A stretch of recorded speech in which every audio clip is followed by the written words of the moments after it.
When looking at the animal world, we see many different mating systems. For example, there's polygamy with polyandry and polygyny, as well as promiscuity and monogamy.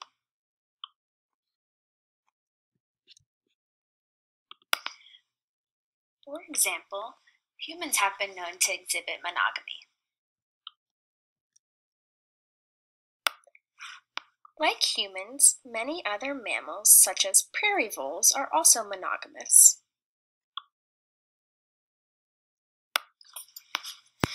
Research in the past has proven that these animals are monogamous and have pair bonds. They were also able to demonstrate that these pair bonds remain relatively stable over the years. This likely aids in parental care and the survival of their offspring and themselves.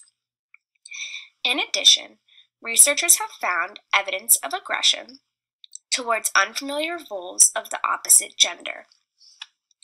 This shows that they are not only capable of remembering who their partner is and who is not, but also that they are defensive of their partner. These behaviors are typical of monogamous animals. These findings have led others to question if these behaviors associated with monogamy are predetermined by genes within the vole's brain.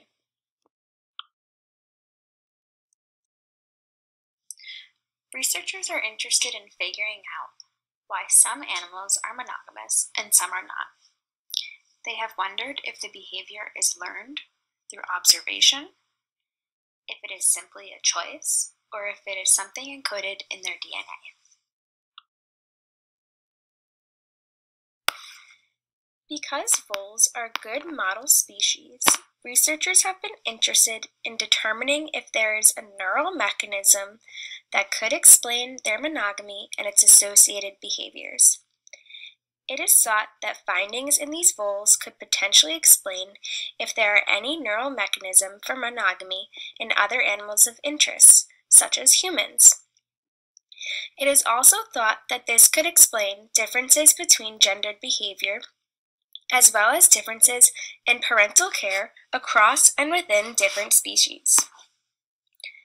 The first phase of research used voles and has shown that there is an increase in certain neuropeptides, such as oxytocin, vasopressin, glucocorticoids, and corticosteroids in monogamous mammals. They have hypothesized that the levels of these neuropeptides could influence and explain differences in mating and parental care behaviors in animals. But the researchers were still unsure which neuropeptide to focus on.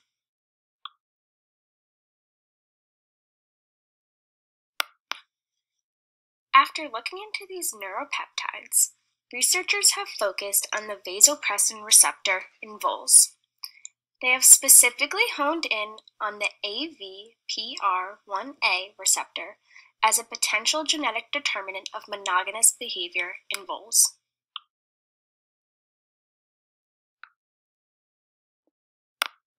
The gene V1AR is a receptor for vasopressin.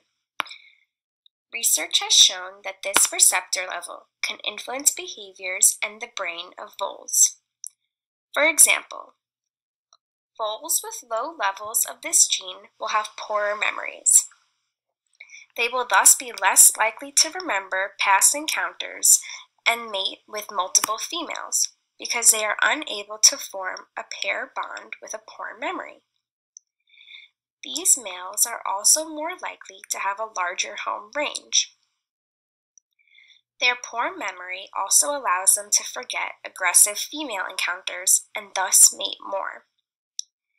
Variation in this gene has been shown to be heritable, with parents with low levels having offspring with low levels. Certain SNPs, which are single nucleotide polymorphisms, or a form of variation in a population of this gene, affect regions of the LDTHA, as well as the methylation of certain genes. They have also shown that the vasopressin receptor, V1AR, has a greater binding in the reward processing ventral pallidum in social voles compared to non-social voles. This has led researchers to think that this is related to vole fidelity.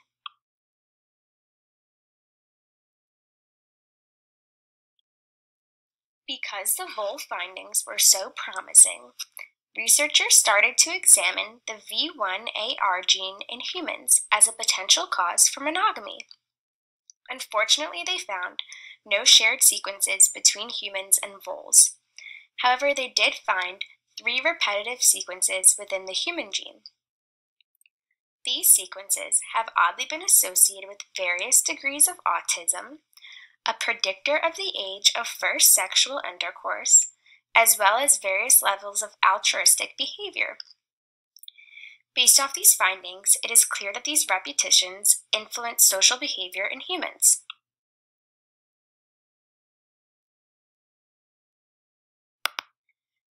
A study done in Sweden examined how polymorphisms in the human V1AR gene affect our social behavior and fidelity.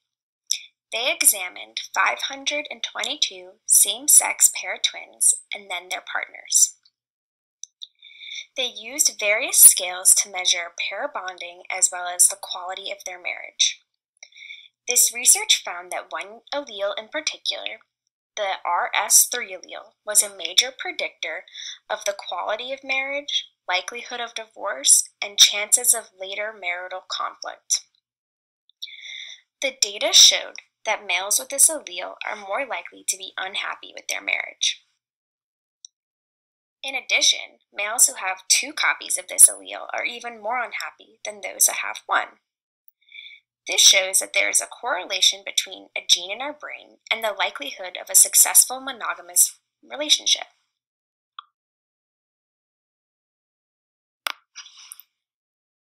Based off the research from the Sweden study, it is clear that there are underlying neural mechanisms that influence our social behavior, as well as predict our relationship success. Thus, this topic is important to research further because these findings could have a lot of implications for therapy as well as counseling techniques, explaining various social behaviors, and potentially be a market for certain pharmacology companies to try to influence these genes that alter our behaviors.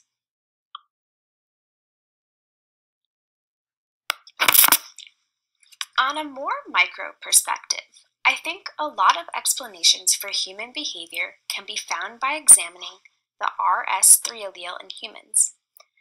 I think there has got to be a similar allele in humans, as well as alleles that cause greater marital success.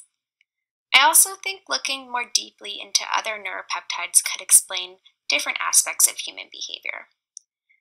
Since monogamous mammals have elevated levels of oxytocin, glucocorticoids, and corticosteroids, not just vasopressin, a study that looked at the implications of these could potentially explain other aspects of behavior that are associated with monogamous animals. I also think a study comparing these neuropeptide levels across other mating systems would help connect the behavioral and neurological aspects of mating.